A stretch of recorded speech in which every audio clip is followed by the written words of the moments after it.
Welcome back to another episode of Boomer vs. Zoomer, everyone. In today's episode, MVG and I are going to go head-to-head in Mario Kart 8 Deluxe to see who is the better generation. Is it the Zoomer or is it the Boomer? And that's what we're going to find out today. But there are some stakes here. The winner of this will get Paper Mario 1000 Euro completely paid for and for free. So obviously I want to win this baddie because I've never even played that game before. But there's a lot to stick around for because we don't only just play the game, we go deep into the conversation of what gaming is today, YouTube, and all the other fun stuff that arises from just two homies hanging out. So make sure you watch the whole thing and let me know what you think down in the comments below. Let's get into it.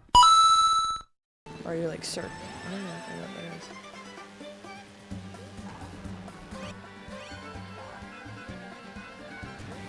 Are you a big Moo Moo fan? I am a big Moo Moo fan. I'm glad. Why? Mario is Mario Kart 8 your favorite Mario Kart game? I think so. I grew up with Wii, but I don't really love it. I think The it's Wii kind version's, yeah, it's alright. Yeah, it's just like I feel like the new thing was bikes, which was cool, but like there wasn't really anything else. They had some pretty iconic tracks, but. Like Moo Moo. How do you feel about the SNES one? Mario Kart? Yeah. I love that game.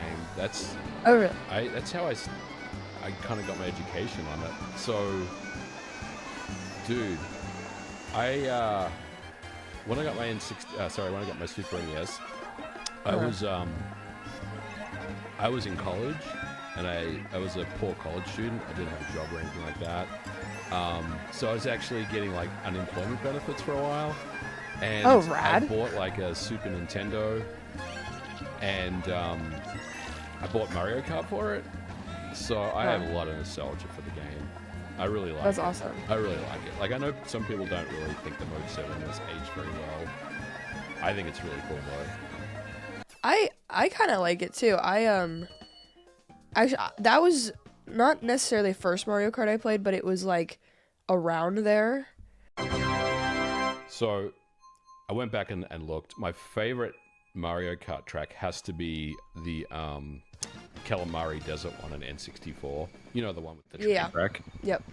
I love that course so much. Like, the reason why I like it is because there's all these like areas you can go explore and stuff. And like the train track thing was really cool.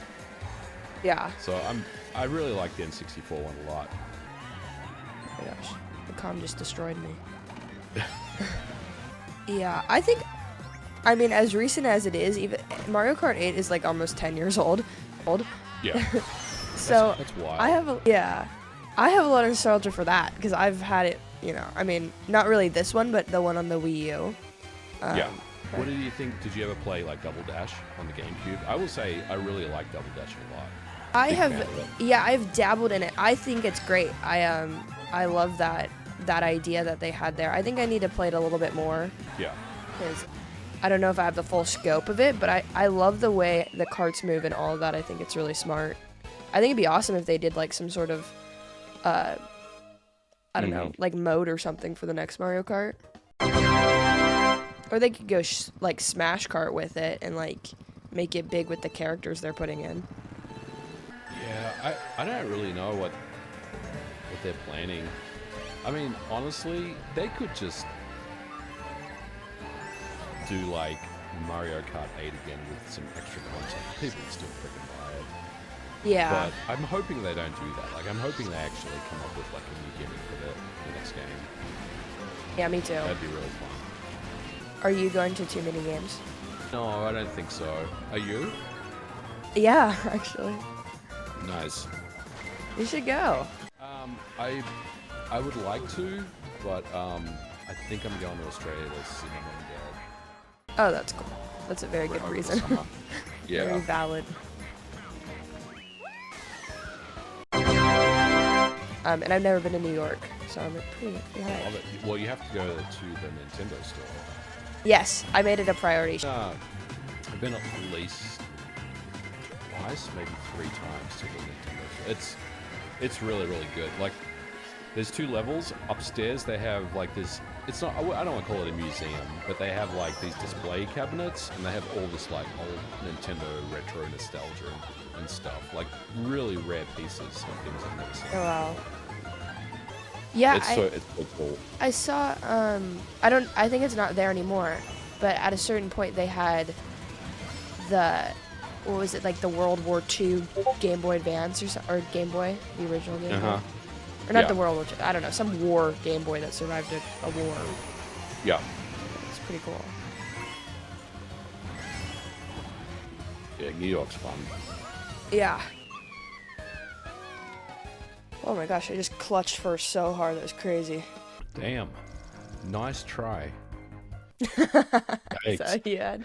Alright, I'll do better next time. Let's go. Alright. Let's go. That was the warm-up round. Yeah. I'm ready. Sure. Yeah, I'm excited. I mean, John sent me to like the Tekken thing and the Avatar thing, which were both really cool, but they're not really conventions, you know. So this is the first one of those. I'm excited. I think there's gonna be a bunch of YouTubers there. You know? But I think RGT is gonna go this year. So that's gonna. Oh yeah, that's gonna be wild. Yeah. Yeah. Getting him out of his house is not easy. Yeah, it seems really difficult. But the small amount I've seen. I think Nate should go and just like not tell anyone he's there. See, we've floated this idea many times before, but I don't think Nate will ever go to a convention. He did go to PAX a couple of years ago, and really? no one really knew who he was, but he was there for like to meet, have meetings with like video game publishers and stuff. So. Oh wow. So what does he do as a job? I don't think I know. In a boat marina. Whoa. I don't know exactly what he does there, but he works in like some type of marina. That is not what I expected at all. What did you think he did? I thought he was some sort of like games journalist, like insider guy, like high up person. So he used to as like a journalist, and he would like review video games, and we would give him a lot of crap about because he reviewed like he reviewed Skyward Sword on the Wii back in the day, and he gave it like a 9. So we always give him crap about it. But he stopped doing that. But he still has a lot of obviously industry contacts and stuff that he talks. Yeah. He knows people.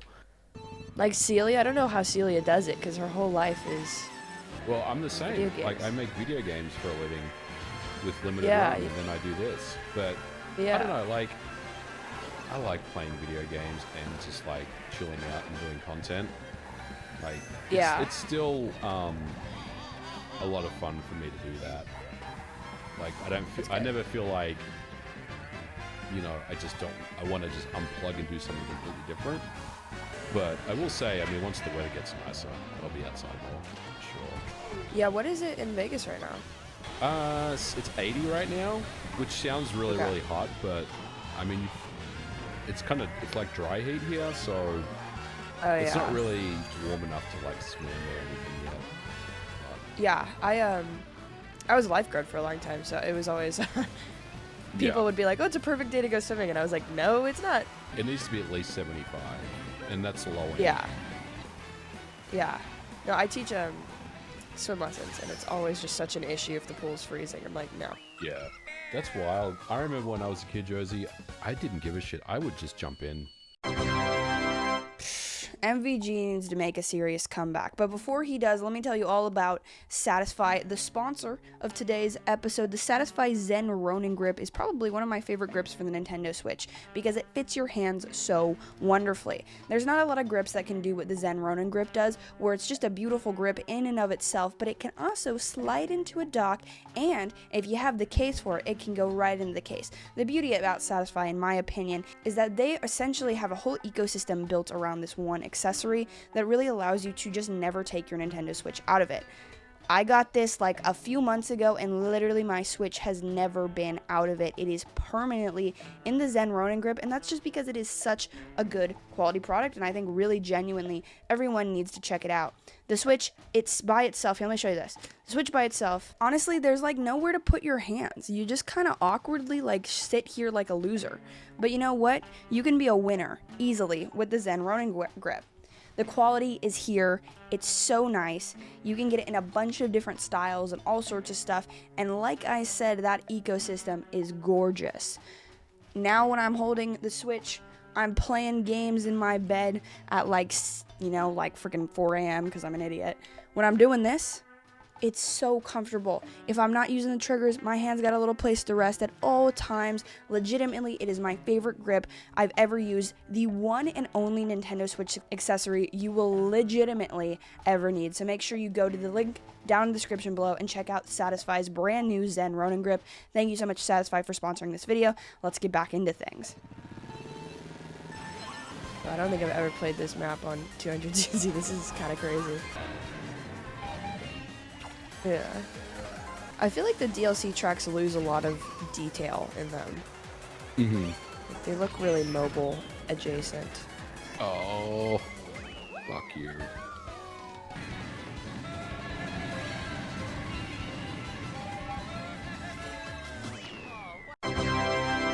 So what do you think of Switch 2, MVG? Are you sick of hearing about it? I'm very sick of hearing about it. Yeah. Every freaking day there is a new story about Switch 2. That doesn't actually exist. Yeah. It's been like there's nothing going on right now in video games, I feel like. It's just all this bullshit. Yeah, the only big news is usually layoffs, so it's kind of sad. Yeah. Layoff, Sweet Baby Inc. and dumb shit. Yeah. What did you think about Sweet Baby Inc? I don't really give a shit, honestly. Yeah. Like, that's how I am. The way I've always felt like is if it's not something that I control over, then I'm not even interested in having an opinion about it. That's how I am too. I feel like I'm not well versed, I guess, enough in like the back end of how video games work to really have an opinion. It's just like, who gives a shit? Do you know how many Steam groups there are out there? Like, I just don't understand how this thing got so overblown. Yeah. Yeah. I just like to focus on the things that I've, and just not dumb shit on Twitter. Yeah, Twitter doesn't. It's just fun. I wonder like what these people do in their actual lives if Twitter is like ruling them that much. I don't know. Sometimes it's astounding to me. I feel like some people just sit on social media all day and just like read people's takes and then react to them. And disagree. Yeah, freak out. Yeah. Yell at them. Yeah. Yeah, if I was I didn't have it before I had did YouTube or anything. Yep. Same with Facebook. Like I have a Facebook group as well, an MVG group. Oh yeah. I only use it because I have to. Yeah. Let's run that course again. All right. I would have canceled my Facebook years ago, but yeah, I have to have my group. Like I don't get much, but I get like when I blast a video out, I'll blast it. So I've got I use like I think it's called Zoho, and it lets me blast out like my video on Twitter, Facebook, Instagram, Threads, all at the same time. Okay. So it's the only reason why I have a Facebook page. Yeah, that makes sense. Does that like have you noticed like an increase in views and stuff? It definitely helps. Like the people that like that react to my content on Facebook, it's not the same people as like people on Twitter and stuff. So it's like a different demographic. I think it definitely helps because there are some people that love using Facebook. I've realized there's a lot of like on every social media, there's like a much different audience there. Yeah. Do you TikTok? I know you do shorts. Do you do TikTok? I just upload the shorts I make to TikTok. It's cool. It's definitely for a different type of content, I've realized. Yeah. This is actually really cool though. I like this. Yeah, a lot of people thought it was cool how you like actually go on the track, because like in the first Yeah. one they were saying you don't do that. You don't, like, you can approach it, but to the tunnel, like, you can't actually do anything. I think it's just basically, it's like a collision with the wall or something. You can't actually go in. Yeah. So in your professional opinion, how much longer do you think the Nintendo Switch is going to be around? Definitely this year. Probably next year in some capacity. But after that, I would say 18 months to 2 years on it. I don't think it's going to go away. Like, if you look at the PlayStation 4, like, they're still making PS4 games. Like, there's no more first-party games, but, like, third parties making PS4 games. Yeah, well, and Sony stopped making first parties after, like, 3 years, right? So it was a while. So I kind of expect that, I think by the end of next year, things will start to wind down. I think that they probably will continue to support it, because, I mean, it's like their most successful console ever, right? Yeah. So, aside from the DS, but it'll probably pass the DS. Yeah. So... I think it will. Do you think... So here's the question. Do you think it's going to pass the PlayStation 5, which apparently is, according to Jim Ryan, 160 million units sold? The PlayStation 2?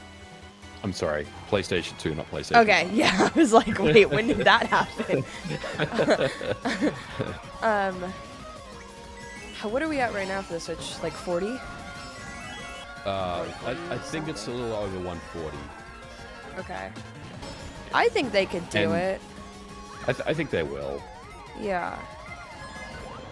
I think if I mean, they've still got some pretty big games coming out, and we don't know planning for like the second half. Jesus Christ, I won a game. I know, I fumbled that. I fell. I think the quality of games that they are bringing out this year is still good enough to move consoles, like Princess Peach, Paper Mario. I think those games. I mean, Princess Peach is selling pretty well. Yeah. Paper Mario, I think is going to. Are you going to get on Paper Mario? Yeah, I will. Check that out. I think there's still a few more surprises left. But we'll see. So I do think it's probably going to be the best-selling system of all time. Yeah, I think so too. I feel like they also haven't. They haven't did a price drop yet. Yeah, the Nintendo Selects. That's it. That's it. They haven't even done that yet. Yeah, and that like pushes. At least for me, like on the Wii U, that's how I got like all of my games. So it was like 10. So. Well, they've been doing that since like the Super Nintendo days. Believe it or not. Oh, really? Yeah. I've got like. I mean, I sold a lot of my Super Nintendo collection, but I've got like this mint in box F-Zero Super Nintendo that is the select version, and they did that for a bunch of their games. I don't know exactly how many they did for the Super NES, but they did a couple, and they've pretty much done it ever since. So I am curious as to why they haven't done it for the Switch yet, but I'm sure they probably will. Maybe that's something they're going to do for next year. Yeah, hopefully. I think that would like really sell some software for them too, because like their games don't ever come down in price unless it's this. Right. Have you played Princess Peach Showtime? No. I didn't even play the demo. Did you like it? I actually really liked it. I think it was funny though, because when I was streaming, like a lot of people were like, "Oh, this game's bad. This game's not very good," and then by the end of it, a lot of them were like, "Oh, that was like kind of good. That was kind of cute. That was a lot better than I thought it was gonna be." I was like, "Yeah." I'm gonna make a video at some point talking about the first Peach game, Super Princess Peach, and like comparing that to the new one. Actually, I quite like that, the original one. Yeah. So, in your words, what's kind of the main differences that you? Well, they're pretty different games. Princess Peach Showtime is I think less focused on platforming. Yeah. It's it's more of a beat 'em up, to be honest. Like that's probably the best way to describe it. But Super Princess Peach is a definite platformer. Oh yeah. and I think it has its issues, but I don't think it's a terrible game. I think it's pretty decent. I just like, I have this kind of cool idea where I just kind of compare, like, I'm just gonna call it Nintendo and feminism, and I'm not gonna like go crazy, but I just think it'd be funny to talk about how different it is. Because in Princess Peach Showtime, the one thing they did really good is that she's kind of a badass. No, I'm actually quite glad that they did make another game. And it seems to be doing pretty well as far as sales, so it's always encouraging, right? Like, I was kind of really bummed out, like, Advance Wars. I loved Advance Wars. But, like, it didn't sell anything. Yeah, that was a huge bummer. It's a shame. I think all the excitement by the time they finally released it had, like, died. True. Yeah, that was kind of a bummer. Josie, I think I thought of a game that we can play on this. Do you have Clubhouse games? Yeah, I do. Oh, yeah, we got to do that. Okay. We got to do that. That's a good time. All right. I've never played that online with somebody. So Nate and I used to play it during the Spawncast when it was like a boring episode and John was just talking like 2 hours. We would sit there and just play it together amongst ourselves. We'd play Connect 4 and bowling. And it was fun. We should also play. Do you have Switch Sports? I do. Yeah. That's fun as well. Yeah. Switch Sports at some point. I wish they did more with that game though. Oh, me too. It's a total wait. Like, I don't know. They just missed the opportunity.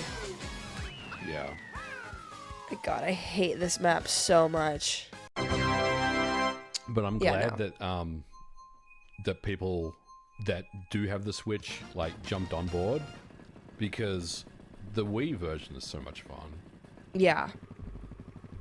I think they missed a lot of the marks with how, because the Wii one was so good. I feel like they just, like, the Sports Buddy thing was weird. They just didn't do enough. No. Which is a shame. The volleyball was actually, because I used to play volleyball, like, I got recruited to college for it.